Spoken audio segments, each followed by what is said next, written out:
ಪಾದಚಾರಿಗಳಿಗೆ ಅಡ್ಡವಾಗಿದ್ದ footpath ತೆರವು, ನಯವಾಗಿಯೇ ಫುಟ್ಪಾತಿಗರಿಗೆ ತಿಳುವಳಿಕೆ, ಮಾತಿಗೆ ಜಗದಿದ್ದರೆ ನಿರ್ದಾಕ್ಷಿಣ್ಯ ಕ್ರಮ. ನಗರದ ಸ್ವಚ್ಛತೆಗೆ ಕೈಜೋಡಿಸಿ ಶಿಸ್ತು ಅಳವಡಿಸಿಕೊಳ್ಳಿ ಕಮಿಷನರ್ ಮನವಿ. ನಮಸ್ಕಾರ ಪ್ರಿಯ ವೀಕ್ಷಕರೇ, ಸಂಗ್ರಾಮ ಟಿವಿಗೆ ಸ್ವಾಗತ. ನಾನು ನಿಮ್ಮ ರಮೇಶ್ ಅಕ್ಕೂರ್.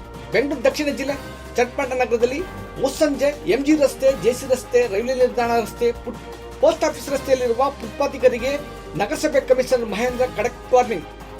ಬೆಳಗ್ಗೆ ಒಂದು ರೀತಿ, ಮಧ್ಯಾಹ್ನ ಒಂದು ರೀತಿ, ರಾತ್ರಿ ಒಂದು ರೀತಿ ಫುಟ್ಪಾತ್ ಅಂಗಡಿಗಳನ್ನು ಪಾದಚಾರಿಗಳಿಗೆ ತೊಂದರೆಯಾಗುವ ರೀತಿಯಲ್ಲಿ ಇಟ್ಟುಕೊಳ್ಳುತ್ತಿರುವುದರ ಬಗ್ಗೆ ಸ್ವತಃ ಕಮಿಷನರ್ ಅವರೇ ಖುದ್ದಾಗಿ ರಸ್ತೆಗಿಳಿದು ತಮ್ಮ ಸಿಬ್ಬಂದಿ ಜೊತೆ ಫುಟ್ಪಾತ್ ಹಿಂದೆ ಸರಿಸುವ ಕಾರ್ಯಾಚರಣೆ ನಡೆಸಿದರು. ಪ್ರತಿನಿತ್ಯ ಸಂಜೆಯಾಗುತ್ತಿದ್ದಂತೆ ನಗರದಲ್ಲಿ ವ್ಯಾಪಾರ ವಹಿವಾಟು ಹೆಚ್ಚಾಗುತ್ತದೆ. ಅಲ್ಲದೆ ನಗರ ಹಾಗೂ ತಾಲೂಕಿನಿಂದ 4,000ರಿಂದ 5,000 ಮಂದಿ ರೈಲು ಪ್ರಯಾಣವನ್ನು ಅವಲಂಬಿಸಿದ್ದು, ಸಂಜೆಯಾಗುತ್ತಿದ್ದಂತೆ ಸಾಲು ಸಾಲು ರೈಲು ಪ್ರಯಾಣಿಕರು ನಗರದಲ್ಲಿ ಸಂಚರಿಸುತ್ತಾರೆ. ಈ ಸಂದರ್ಭದಲ್ಲಿ ಫುಟ್ಪಾತ್ ಅಂಗಡಿಗಳಿಂದ ಆಗುವ ತೊಂದರೆ ಅರಿತು ಈ ಕಾರ್ಯಾಚರಣೆ ನಡೆಸಲಾಯಿತು. ನಗರಸಭೆ ಕಮಿಷನರ್ ಮಹೇಂದ್ರರವರ ಕಾರ್ಯಾಚರಣೆಗೆ ನಗರದ ಜನತೆಯಿಂದ ಪ್ರಶಂಸೆ ವ್ಯಕ್ತವಾಯಿತು.